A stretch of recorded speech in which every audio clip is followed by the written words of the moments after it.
Araba topoko lafinatra topoko vavy tonga ny ora filazam-baovao ireto ny mahatomba-vao isan'ny misongadina hoentina amintsika amin'ity takariva ity isan'izany ny akon'ny fivorian'ny GIC-M notanterahana tao Addis-Abeba eo ihany koa ny olana izay mianjady amin'ny jirama amin'izao fotoana izao akoatr'izay ny akon'ny fankalazana ny fetin'ny fahaleovantena tany amin'ireo faritra maro samihafa manerana ny nosy sy ny teto amin'ny renivohitra manasantsika ary anaraka ny fampahalalam-baovao hatramin'ny farany ny tontolo politika aloha no anomboantsika izany Omaly notanterahana tao Addis-Abeba ny fivorian'ny GIC-M izay vondronan'ireo vondrona sy firenena ivelany miara-miasa amin'i Madagasikara nandritra izany moa no nandiniana ihany koa ny raha Madagasikara nisy ny fanapahan-kevitra mivoaka tao anatin'izany.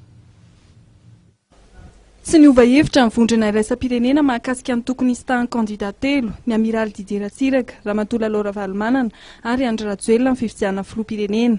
Ary namafisa ny vondrona iraisam-pirenena ny sazy ho azy telo ireo miampy ny olona manodidina azy. Ny sazy amin'ireo kandida telo mametraka olana amin'ny fianakaviana iraisam-pirenena dia hitatra amin'ny tsy fahazoan'izy ireo mandeha any ivelany ary ny figazana amin'ny fananan'izy ireo any ivelany ihany koa.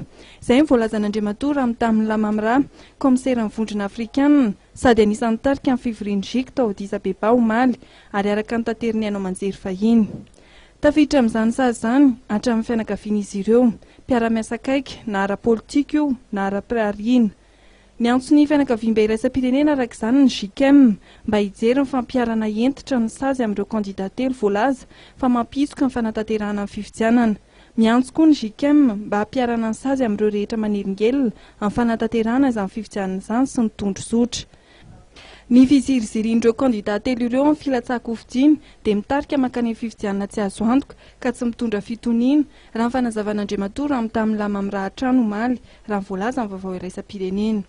Ireo kandida hafa tsy manaja lalàna manan-kery ihany koa dia tokony hiala tsy ho kandida. Voakina hatramin'ny fitsarana manokana mombana amin'ny fifidianana na ny CES, fitsarana izay tokony asipanivanana mba ho azo antoka ny fizotro ny fifidianana. Fantatra ihany koa fa ho avy eto Madagasikara amin'ny fahasivy ny volana jolay izao Andriamatora Joaquim Chissano anohy fanelanelana amin'ny fitadiavana vahaolana amin'ny krizy eto amin'ny firenena.